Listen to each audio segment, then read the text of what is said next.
So I found that love in God. I found that love in Jesus, and it brought so much of healing in my heart. ये झूठे भोले भाले लोगों को trick दिखा करके और छोटे मोटे उपाय करके हमारे गरीबों का शोषण करते हैं, उनको धर्म परिवर्तन करवा देते हैं। और मैंने अपने कंप्यूटर पे इंटरनेट ऑन किया, यीशु मसीह के बारे में सर्च करनी शुरू की, क्या ये फेक है, क्या ये पैसा देके धर्म बदलते हैं।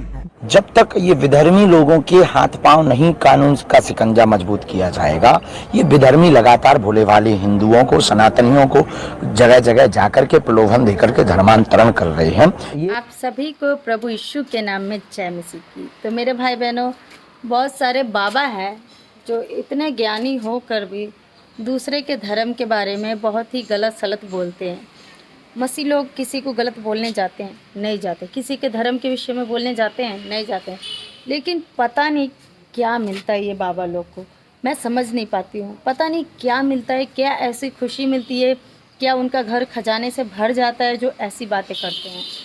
खैर कोई बात नहीं, उनको लगता है कि मसीह लोगों को पैसे देकर या कुछ देकर ख़रीद लिया जाता है।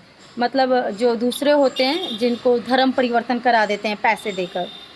तो मैं भी हिंदू धर्म से हूँ, मैं भी मसीह में आई। मैं जन्म से मसीह नहीं हूँ, मैं हिंदू धर्म की थी। मेरा भी कोई प्रॉब्लम था, कुछ परेशानी था, प्रभु यीशु मसीह ने चंगा किया, सब ठीक किया और आज मैं भी मसीह में हूँ। ना ही तो मुझे किसी ने 1 रुपये दिया, ना ही तो कुछ। और यहाँ तक हिंदू बाबाओं में जाते हैं तो वहाँ पे पैसे लेते हैं, तब झाड़ फूँक करते हैं तो सही करते हैं। लेकिन यहाँ पे जो पास्टर लोग होते हैं, ना ही तो 1 रुपये लेते हैं, ना ही कुछ, आपका फ्री में दुआ प्रार्थना सब करते हैं। तो पता नहीं क्यों ऐसे सभी बाबा और बहुत लोग बोलते हैं। बहुत सारे फिल्म इंडस्ट्री में भी है जो प्रभु को मानते हैं। क्या उनको पैसा दे के कैसे कोई ख़रीद सकता है? वो भी तो मानते हैं ना। तो मैं भी हिंदू फैमिली से हूँ और निषाद जात है मेरा, और ऊपर से मेरा सिर्फ आत्मा बदला है, मेरा जो कास्ट है वो कुछ नहीं बदला है। मेरा मन, मेरा हृदय परिवर्तन हुआ है, जाति नहीं परिवर्तन हुआ है, धर्म नहीं परिवर्तन हुआ है। सिर्फ और सिर्फ हमारे मन का जो गंदगी होता है वो साफ़ होता है। तो जय मसीह की मेरे भाई बहनों, इस वीडियो को आगे शेयर कीजिए और अनकु नूरीला पास्टर जी क्या समझा रहे हैं, आइए देखते हैं और समझते हैं। यीशु मसीह के नाम को लोग धब्बा देने की कोशिश करते हैं तो उनके लोग लड़ते हैं। इसलिए मैं कहता हूं विरोधियों को जो बोलते हैं कि पंजाब में कन्वर्जन चल रहा है, उनको कुछ कहने की जरूरत नहीं, क्योंकि मैं भी उन्हीं विरोधियों में से एक था। मेरे दादाजी इनकम टैक्स के ऑफिसर थे। जब उनको कैंसर हुआ, बोन का, हड्डियों का कैंसर हुआ, जब जलंधर के बड़े बड़े डॉक्टर्स के पास वो गए और किसी ने बताया कि एक सिस्टर यहां पे हैं, क्रिश्चियन सिस्टर, जब वो प्रार्थना करेगी तुम्हारे दादाजी ठीक हो जाएंगे। लेकिन मुझसे नहीं बात हुई, मेरे मम्मी पापा से होती थी। तो वो जब प्रार्थना कराने के लिए उनके घर में जाते थे और जब वो सिस्टर मेरे घर में आती थी तो मैं बोलता था कि हम हिंदू सिखों में से हैं, मैं खत्री परिवार से हूं, अगर ये दोबारा क्रिश्चियन लोग हमारे घर में आए तो मैं इनको गालियां निकालूंगा, इनको मारूंगा, इनको पीटूंगा, क्योंकि ये अंग्रेज लोग अपना धर्म यहां पे छोड़ गए। इसलिए मैं कहता हूं कि विरोधियों का विरोध मत करो। अगर मेरा भी विरोध करते क्रिश्चियन लोग तो मैं आज यहां पे ना होता। जब मेरा विरोध हुआ वो मेरे घर में वापस नहीं आए। मुझे मेंटली अपसेट के अटैक होने शुरू हुए। सुसाइड करने की तरफ जब मैं चल पड़ा, सब जगह जाके देखा, न्यूरोलॉजिस्ट के पास, दिमाग के डॉक्टर्स के पास। मैं खुद पढ़ा लिखा इंजीनियर था, मेरी फैमिली में बहुत सारे डॉक्टर हैं, कहीं भी इलाज जब नहीं हुआ। जिस दिन सुसाइड करना था, ओवरडोज लेके, भांग खा के, बहुत सारे नशे में करने लगा था, उस दिन एक हिंदू व्यक्ति जो उस चर्च का मेंबर था, उस बहन ने कहा, परमेश्वर का आत्मा मुझसे कह रहा है उस घर में दोबारा जाओ। मेरे पापा का नाम जीवन है तो कहते जीवन के घर में जाओ, और उस घर में प्रभु मुझे कह रहा है कि वहां कोई रूह है जो प्रभु से बचाना चाहता है। वो बोला, परिवार बोला, कहते नहीं जी उस घर में हम नहीं जाएंगे, वहां उनका लड़का है एक बड़ा कट्टर हिंदू टाइप का, वो नहीं मानता, वो कहता अगर आए तो हम गालियां निकालेंगे, हम नहीं जाना चाहते। वो सिस्टर बोली नहीं तुम मेरी बात मानो, जाओ उस घर में प्रभु का आत्मा कह रहा है। वो मेरे घर में आए, मैं घर में नहीं था।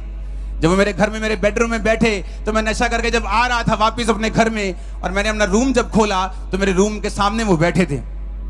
उसमें मेरा घमंड टूट चुका था, बीमारी के साथ मैं खत्म हो चुका था।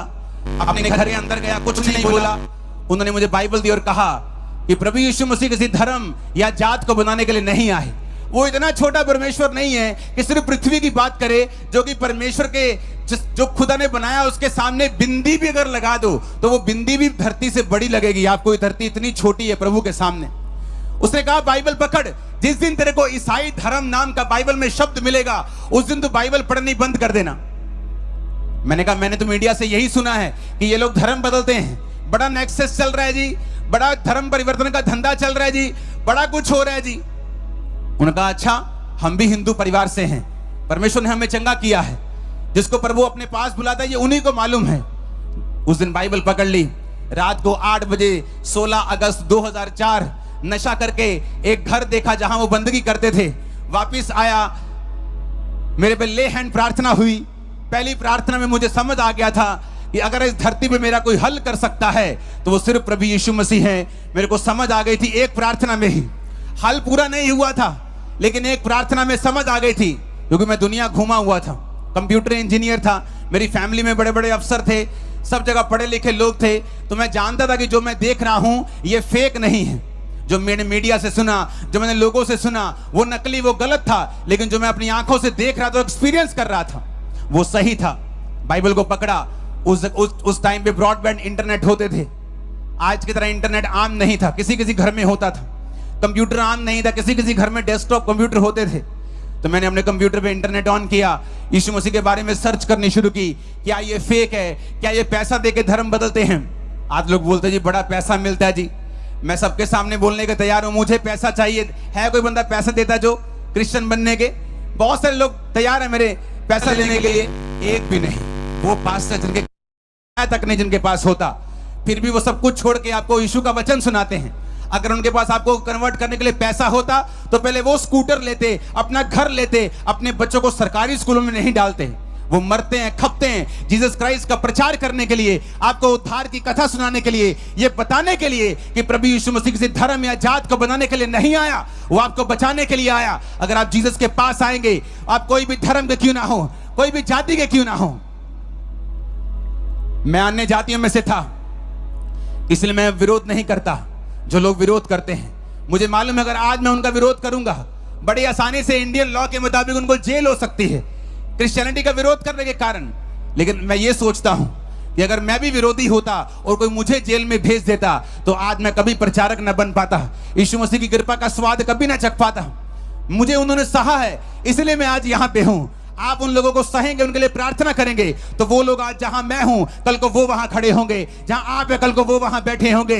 आमीन। मेरे को ऊंचे वाला चाहिए चर्च। कोई मायने नहीं करता चाहे मैं एक अन्य जाति से आया, कोई मायने नहीं करता चाहे वो बहन जिसने गवाही दी वो क्रिश्चियन में से आई। लेकिन जब दोनों प्रभु से दूर थे तो दोनों दुखी थे, दोनों प्रभु के नजदीक हुए तो दोनों की शर्मिंदगी को परमेश्वर ने खत्म कर दिया। बाइबल कहती है जब हम यीशु के क्रूस को देखते हैं, आपने स्कूलों के बाहर, कॉलेजेस के बाहर क्रूस लगा देखा होगा, लोग बोलते हैं क्रूस को उतार दो, क्रूस को उतार के पैरों में रख दो, क्रिश्चियन धर्म को नीचे कर दो। वो क्रिश्चियन धर्म की निशानी नहीं है। बाइबल कहती है क्रूस यीशु मसीह ने इसलिए उठाया था कि उस जमाने की सबसे बड़ी शर्मिंदगी वाली मौत क्रूस की मौत थी। क्रूस की मौत उनको दी जाती थी जब बड़े अपराधी होते थे, बड़े बड़े चोर होते थे, बड़े बड़े अपराध करने वाले, संगीन अपराधी होते थे, कत्ल करने वाले होते थे, उनको क्रूस की मौत दी जाती थी। जीसस क्राइस्ट ने उस क्रूस की मौत को सहा। राजे ने कहा जीसस, यीशु, अगर तू चाहे तो ये मौत टल सकती है, क्योंकि जितने अपराध, जितने ये तुझ पे इल्जाम लगाते हैं, एक भी साबित नहीं कर पाए। सिर्फ तू अपने मुंह से कह दे इतना ही कि ये सारे इल्जाम झूठे हैं। यीशु ने कहा मैं अपनी मर्जी से अपना प्राण तुम्हें देता हूं और मैं ये घोषणा करता हूं कि अपनी मर्जी से मैं इसे वापस ले लूंगा। और यीशु मसीह मुर्दों में से तीसरे दिन जी उठे, 40 दिन फिर प्रचार किया, 41वें दिन इस स्वर्ग पे चले गए और अपनी आत्मा को भेजा। वही आत्मा आज देखते हैं लोगों को आप चंगा करते हुए, लंगड़ों को चलाते हुए। मैं चंगा नहीं कर सकता, मेरे भी आप भी की तरह हाथ है। मैं ही पंजाब में जन्मा हूं, जलंधर से जम्मिया, मैं पंजाबी च प्रचार कर सकता, लेकिन मुझे सुनने वाले लोग पूरे देश से, पूरे वर्ल्ड से हैं जो हिंदी समझते हैं। इसलिए मैं फैसला रखता हूं कि हमेशा हिंदी में प्रचार करूं ताकि और लोग भी इस मैसेज को ले सके और समझ सके। बहुत से लोग ये समझ सके कि यीशु मसीह किसी धर्म को बनाने के लिए, जात को बनाने के लिए नहीं आए। उनका राज इस पृथ्वी का नहीं है। वो पृथ्वी जो एक मिट्टी की मिट्टी का बिंदु भी उससे बड़ा है परमेश्वर के सामने। ऐसी पृथ्वी पर वो अपना राज नहीं कहता, मेरा राज ऊपर का है। मैंने तुम लोगों को बनाया है, सिरजा है, ताकि तुम मेरी आराधना कर सको, मेरे पीछे चल सको। आज साइंस जितनी मर्जी बड़ी हो जाए, लेकिन बाइबल से ऊपर नहीं जाती। हर 2 महीने पे स्टडी आ जाती है, जो बाइबल में लिखा है वो ट्रू है। पहले लोग बोलते थे कि मूसा के जो बाइबल में लिखा है, वचन में लिखा है कि फिरौन जो था वो समुद्र के नीचे आ गया था, समुद्र 2 भाग हो गया था। मूसा तो अपने लोगों समेत निकल गया, लेकिन फिरौन समुद्र के बीच में दब गया था। जब वो निकल गए तो समुद्र वापस वैसा ही हो गया था। कहते ये झूठ है। कुछ साल बाद जब स्टडी हुई तो उस समुद्र में 2000-4000 जितने भी साल पुरानी वो थी तलवारें वहां से निकली, फिरौन के हथियार वहां से निकले, उनके फॉसिल्स, उनके जीवाश्म वहां से निकले। हर कुछ देर बाद नासा ये बताता है कि बाइबल में जो लिखा है वो बिल्कुल ट्रू है, बिल्कुल सच्चाई है, क्योंकि ये किसी धर्म की पुस्तक नहीं है। ये जीवित परमेश्वर का वचन है, जिसने आपने और मेरे लिए इस वचन को सिरजा है कि जब हम इस वचन को सुनेंगे और मानेंगे, हम किसी भी जाति, किसी भी धर्म से क्यों ना हो, खुदावंद हमें बरकत देगा, हमें आजाद करेगा, हमारे परिवारों को शर्मिंदगी से आजाद करेगा। उन्होंने मुझे बताया कि क्रूस का मतलब है कि प्रभु ने तेरी शर्मिंदगी उठा ली है। सभी को जय मसीह की मेरे प्रिय भाई बहनों। वीडियो को आगे भी जरूर शेयर कीजिएगा मसीह भाई बहनों के पास। जय मसीह की।